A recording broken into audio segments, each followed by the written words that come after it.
Hello, and welcome to the Orlando World Sunday Showdown Round of 64. This week we have a former Universal Studios attraction and a current Busch Gardens roller coaster go into battle for a place in the round of 32, with Kongfrontation going head-to-head with Cobra's Curse. First, let's take a brief look at both these attractions. Kongfrontation is a former aerial tramway ride that was located in the New York section of Universal Studios. It was an opening day attraction in the park, which opened on the 7th of June, 1990. The ride was based around the 1976 version of the King Kong movie, and became a full ride experience, based off of the popularity of the King King encounter, which was part of the studio tour at Universal Studios in California. The ride featured over 50 scenery areas that spanned the giant 62,000 square foot building. Travelling through the carnage of New York City, Kongfrontation used a complex ride system that not only had to operate like an aerial tram system, but also had to function through a series of difficult manoeuvres, at points where the tram interacted with the supersized Kong animatronic. As with many of the traditional rides, Kongfrontation used various special effects which were popularly used in movies, with lots of explosions and water, giving off a fairly realistic effect. The ride was fairly popular throughout its time, and offered riders a thrilling encounter, as they tried to escape through the city. Some of the features are subtly linked to the current Skull Island Reign of Kong attraction at Islands of Adventure, along with one of the animatronics being revamped and used within the current attraction. It is fondly remembered for being an attraction which tried to immerse riders into a world which was only ever imaginable through the movies, giving guests a feel for what it really would be like to tackle the giant Kong.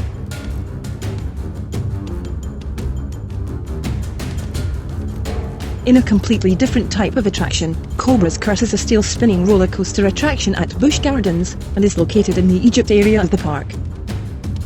It opened on the 17th of June 2016. The ride features a fairly unique track and ride system, where along the 2100 track, the train cars travel in both forward and reverse directions, as well as free spinning motions at certain points of the ride, making it an unpredictable journey throughout the ride. Cobra's Curse begins with a one-of-a-kind lift, which then released the train cars at the top before hurtling around the track at speeds of up to 40 miles per hour. It offers a varied ride experience and is themed well enough, giving riders a fairly enjoyable experience. Cobra's Curse is a fun ride, which capitalizes on its unique setup, while maintaining a family-friendly approach.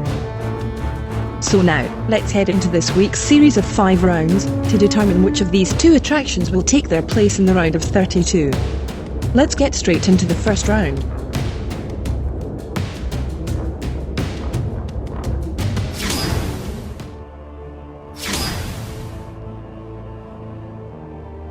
Theming for Cobra's Curse, being a roller coaster ride, didn't have too much theming, but it did have enough to capture guests' attention immediately from the entrance, and had a decent backstory, and any theming the ride had was in keeping with the attraction. The story of the ride begins with the Snake King, Venomous, who was once a respected ruler, but became greedy for power and became corrupt. The followers of the king were betrayed and turned against him, soon afterward destroying his statue from which his powers were granted. In the aftermath, the king placed a curse upon the subjects of anyone who would rebuild his statue. In the present-day part of the story, park officials discovered the remnants of the snake tomb and hired archaeologists from the fictional group Viper International Survey and Excavation to excavate the area. Cobra's Curse has some additional theming to the queue area, where there are several areas throughout, which offer an educational look at snakes, with internal areas having real snakes on display inside the dark tomb area, before heading into the final area where a projection map screen with a giant snake is displayed, to complete the story. The ride's theme is fun, with a giant statue of the Snake King, Venomous, greeting you as you begin your wild journey around the track. The theme of the ride is enough to intrigue you, and gives guests just enough in terms of pre-ride entertainment, in what is a fairly tame, but fun family ride.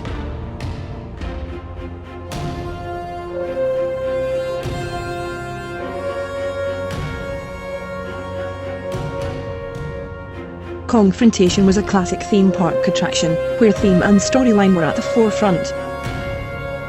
In the early 90s, with Universal Studios opening to compete mainly with Disney's MGM Studios, now Hollywood Studios, bringing as close to a real-life experience to guests as possible, taking them on a journey through the movies, and showing off how they created some iconic movie scenes in the process. Kongfrontation was centered around the giant beast Kong, who has been rampaging all over the Lower East Side of New York City. The story involved the Roosevelt Island tramway, where guests are being evacuated through the station off of Manhattan Island and over to the nearby Roosevelt Island. Theming is so intricately detailed, right down to rusting pipes and overflowing trash cans, and is modelled almost perfectly to a real block in New York City. 2 giant animatronics of Kong were built, both over 39 feet tall, and each weighing an approximate 13,000 pounds and 8,000 pounds respectively. Each Kong was fitted with a smellitizer, which emitted a banana breath scent at riders each time Kong roared.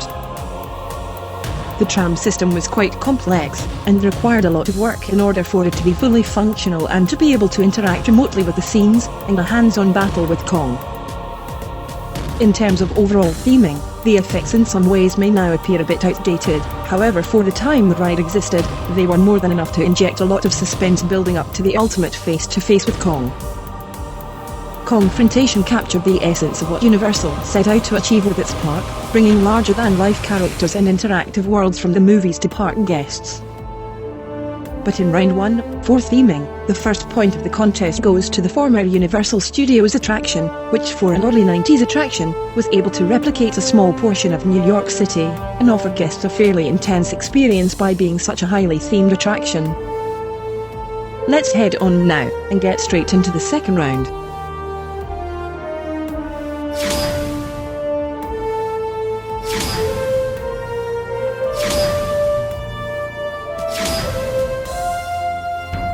Kongfrontation was typical of the original Universal theme park rides for duration. The ride in itself wasn't the longest, but with a little bit of content through the QA areas and a brief pre-ride show, the main part of the attraction lasted for 5 minutes. The ride made a clever use of its time, building up suspense and drama as the time went on, giving riders a sense of endangerment, not knowing if and when, or indeed where Kong would turn up, or what damage and carnage he would lay out in front of you. The ride was short enough to keep you interested, and long enough to keep the story simple, but thrilling enough for riders as they travelled round the suspended New York City tram network. Kongfrontation's ride duration was more than adequate for the ride, which was fairly balanced in terms of thrills offered for the 5-minute ride time. Cobra's Curse, for a roller coaster attraction, is fairly lengthy compared to the average 2-minute ride time for most roller coasters. The Busch Gardens coaster runs at an impressive 3.5 minutes on average, however, this is partly to do with its loading and lift systems. Given the coaster begins with a lift section to the top track, it takes a bit of time to get to the top. However, as with most park attractions, the queue sections are just as important to any ride, and Cobra's Curse is no different, offering up another few minutes of entertainment value before the main attraction. The ride is tame, but offers a lot of fun, with the spinning elements and the forward and reverse positioning of the cars on the track make it quite an unpredictable ride for its duration. But in round 2, again the former Kongfrontation ride takes the point, taking a 2-point lead going into the third round.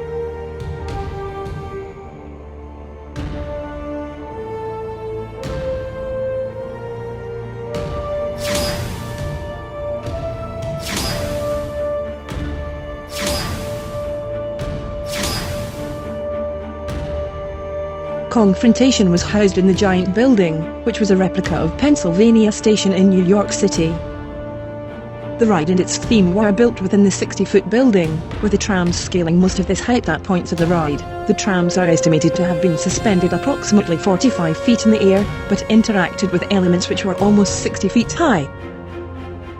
For an indoor ride, it was one of the tallest indoor ride systems built anywhere in the world, and did feel incredibly high, given that the tram system was designed to replicate real life, where it would rock and sway slightly, adding to the suspense of the ride.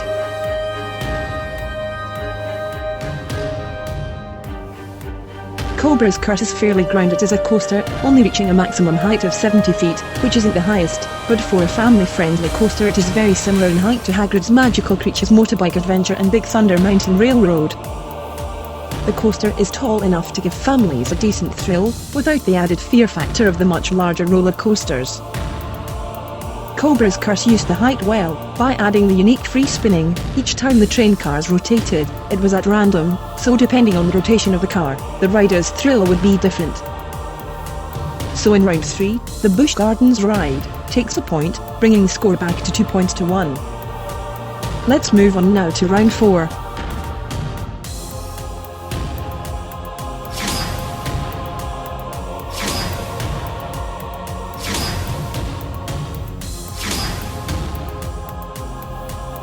Kongfrontation initially held a fairly regular capacity when it first opened, with the air tram vehicles holding a similar capacity to the trucks used in Skull Island Reign of Kong, although was slightly less than the new attraction, holding around 50 people per vehicle.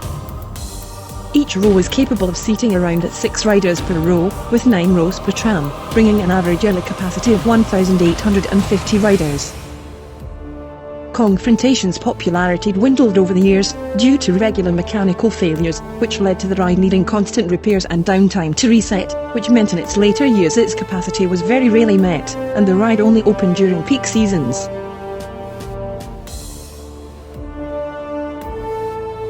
Cobra's Curse has a very low capacity for a roller coaster. Compared to other similar style rides, it only manages to entertain 1,000 riders per hour. Much of this is attributed to the lift system, which does slow down loading times. Although there are 8 trains with 2 cars, giving a total of 8 riders per train, it only manages to accommodate 64 people on the ride any one time. The capacity is also fairly low due to it being a slightly longer ride in duration, being almost a minute longer than most standard roller coaster run times. So in round 4, it's a clear point for Kongfrontation as we head now into the 5th and final round.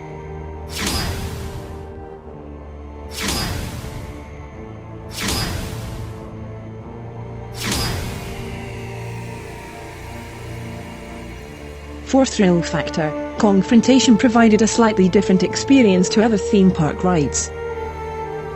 In terms of pure thrills, the ride wasn't the most intense in terms of fear factor or for speed. However, the ride was a pure classic for its use of special effects, and built up a climatic suspense that very few other rides were capable of at the time. Being a highly themed attraction, the ride kept guests literally hanging in their seats, waiting for the final encounter with a giant 40-foot animatronic Kong, which appears to try and rip you from the tram rail, adding in the use of smell machines, and lots of fire and water to add to the carnage. Kongfrontation provided a very enjoyable and suspenseful experience. It maybe was the most intense of tides, but for younger riders at the time, it did appear to be quite terrifying. The attraction still had a fairly high thrill value, simply because it was one of the most highly themed attractions of its time, and used the technology available at the time to its fullest advantage, making it a must-ride attraction at the park. Had it been recreated using current technology, it may have been an incredible experience, but Skull Island Reign of Kong offers a slight hint of Kongfrontation's original genius, although the use of 3D has been highly criticized. Despite the advantages of using digital forms, Kongfrontation would be a hit in today's parks with upgrades and technology.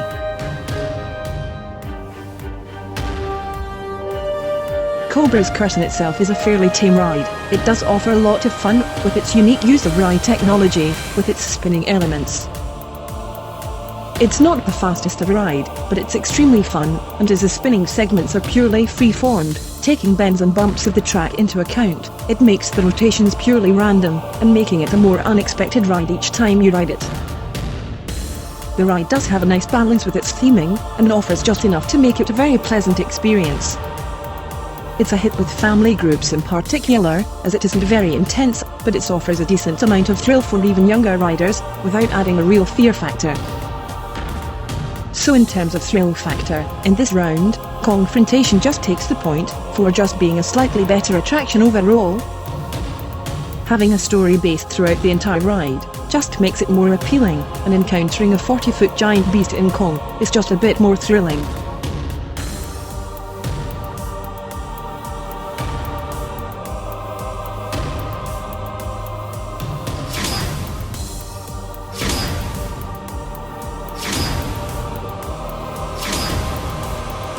So after all 5 rounds, we have a clear winner. One attraction wins by a 4 points to 1 margin this week. Which does mean, it's commiserations to Cobra's Curse, as it drops out of the competition. Cobra's Curtis Fun Ride, which is great for all age groups. It offers a good variety of thrills and fun, and is themed well. The ride will continue to be a fairly popular attraction for years to come.